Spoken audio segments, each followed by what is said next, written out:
In this video, I'm rolling with Steve. Steve is a black belt at the school. He's appeared on my channel. I think I've had 3 other videos with him. I'll include them in the description. This is a double round, 8 minutes. And I'm playing De La Riva. I'm playing like a spider De La Riva. I was looking to scoop under. Now he's looking to do his pass that he likes, which is more of a incremental smashing style of passing. So my right leg is up so high up that it's preventing him from completing the pass due to my flexibility. Not that I'm bragging, I'm just saying. There I was able to almost sweep him over with my right leg. And now again, he's looking to just, his passing style combined with my butterfly style is very interesting because it allows me to sweep him, but at the same time, I don't want to get pinned. I don't want him to be able to staple my leg down too much. So here he's looking for almost like an over-under pass. He's looking to get around my left thigh. I'm arm dragging the other side. There he rolled into a footlock or a footlock entry, a leg entanglement. I'm trying to hide it, but he has his legs crossed in my crotch. One's behind my thigh and the other's in my nether regions. And it's a lot of pressure. Already I just feel so locked in there. So I definitely want to learn more about that position. I felt like there was nothing I could attack on his feet because they were so well hidden. And there was no way out for me. Or at least from my perspective. I'm sure there's answers. There's answers to everything.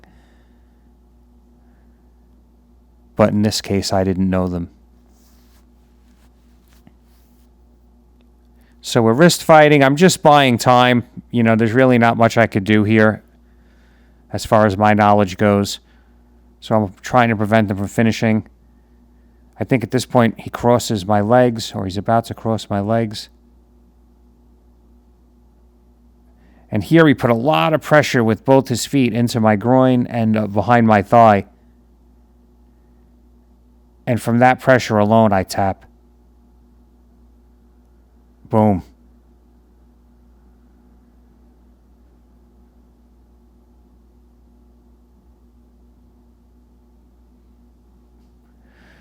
Which is what he's supposed to do. He's supposed to make space to get that ankle lock properly. Now we're resetting. I'm in my butterfly. He's being calculating with his foot placement. Now the bell just rang for the last round, and I said, let's just keep going. I prefer to do 2 rounds. That was a great wrestle-up sweep. I had double hand control, and I came up over my shin, which I've showed in some of my other videos. So now we get into a bit of I'm stuck in his closed guard, and I'm threatening wrist locks. And he's making his wrist strong. But I feel like his wrist and elbow is in a position where if I work on it long enough, I'll be able to either wrist lock him or get him to open his guard. Here I'm actually trying to use my face to wrist lock, and I'm trying to put his elbow on the mat. There he tried to come up for an underhook. He has double wrist control.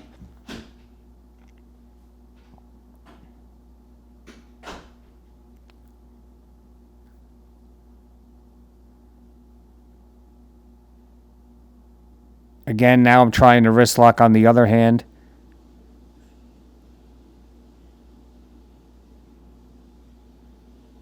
And now it looks like he might be trying for his own, but I have double wrist control. I'm really resting here.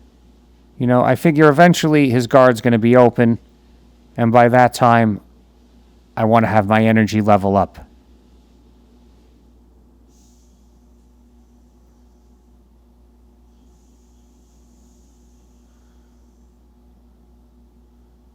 So now I'm putting my foot in the middle of his butt, and I'm trying to push my hips back to get out. He slipped off. Again, just threatening the wrist lock, just being annoying with it, giving him something to defend.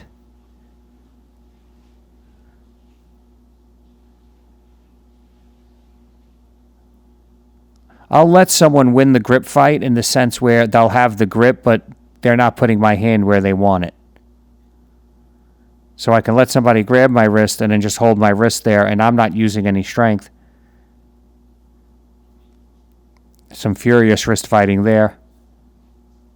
He tried to throw up something. Could have been an armbar or triangle. I think I might be starting to frustrate him a little bit with the wrist fighting and the threat of the wrist locks.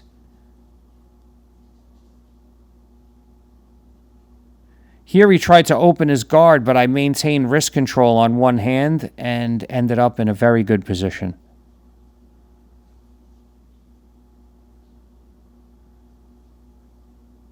A position that's so good I'm worried about losing it because I know how good Steve is. And yep, he was able to roll me over there and reset, get his legs back in and have some type of guard.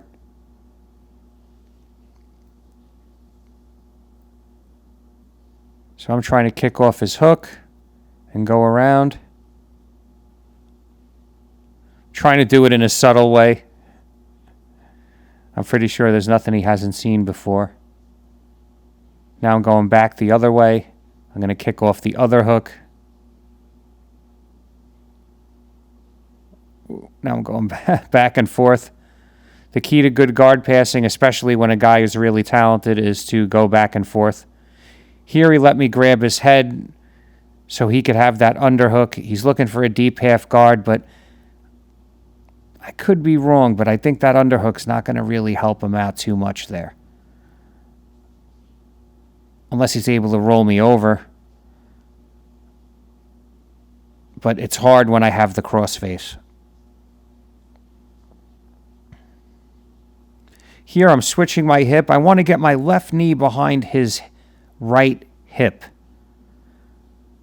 But he's moving away and I can't get my knee back all the way up the way I want it. So now I'm going to try to put my right knee towards the ceiling to clear the hooks. So I have a deep underhook that I just released.